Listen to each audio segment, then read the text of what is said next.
Well, in part two of my conversation with Somali President Hassan Sheikh Mahmoud, he talked about his government's efforts to stabilize his country, which is grappling with Islamist insurgents, and also the strengthening of Somalia's relationship with the United States after opening its embassy in Washington for the first time in 23 years. It is a new dawn for the U.S. and Somalia relationship.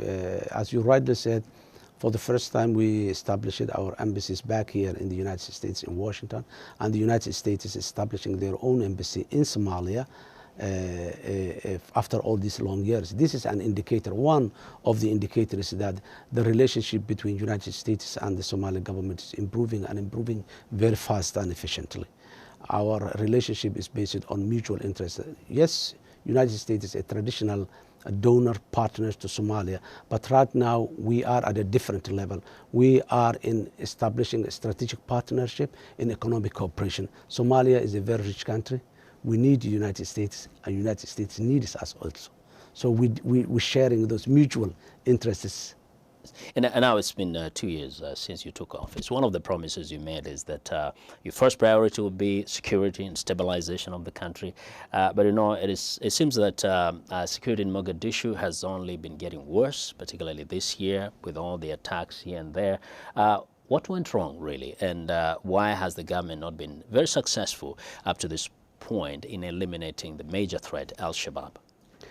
Well, I do disagree with you on this description of the security situation in Somalia as a whole. The question is, whom are you comparing with Mogadishu and Somalia, with well-established countries or countries that are coming out of this terrorism, war, and all this against this? On the other hand, the Somali government last year has promised that the security will be the top priority of the government, and we make this priority implemented in many parts. The geographical location of Shabab-controlled territories is shrinking, and that's why now Shabab, when realizing that they cannot go the offensive against them by the Somali National Army and the AMISOM mission in Somalia, now they changed their war into a symmetrical war, urban warfare, and Mogadishu is the best place that they can do that. Over 2 million population in a city having over 2 million population, they can simply melt down into the society and hide themselves. That's what makes them, and this is for propaganda, for media only. Few Somali boys brainwashed, sending them, all of them, they failed, and many more has been aborted. But Mr. President, some are saying that Al-Shabaab has been getting stronger and stronger. What would you say? There's no proof for that. Shabab is getting weaker and weaker. They're losing territories, they're losing financial income sources, and they're losing the confidence of the people. It is the Somali people. This is a war that where the party that gets the support of the people will succeed, and the Somali government is getting more and more support from the public today. Many tyrannical operations has been aborted with the support of the Somali people, and this is the end of the Shabab is closing day after day.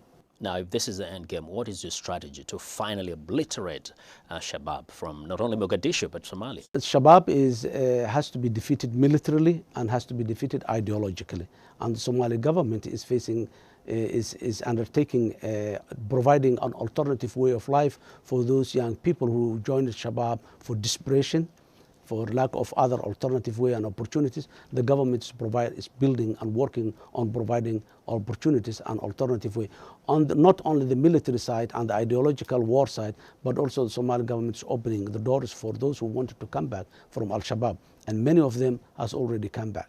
What have been your successes that you can point out to? What have been your challenges? The challenges are enormous, successes are too many. Somalia is just turning around the corner. This is last year, 2013, was the first time that the public service delivery in Somalia, public education today is available. Somali National University is launched recently.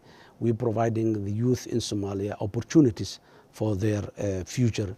The Somali government is making all the necessary legal tools in place to open the Somalia open for business, in attracting investment and promoting the mutual interest of Somalia. We are a very, very rich country, but we cannot utilize its richness without collaborating with the rest of the world, and Somalia is preparing the ground for huge undertaking in the investment in the economic development of Somalia, and this is what's going to happen soon. Well, we want to know what you think about Africa 54 and the stories we covered. Join the conversation on Facebook and check out our headlines 24/7 on voaafrica.com.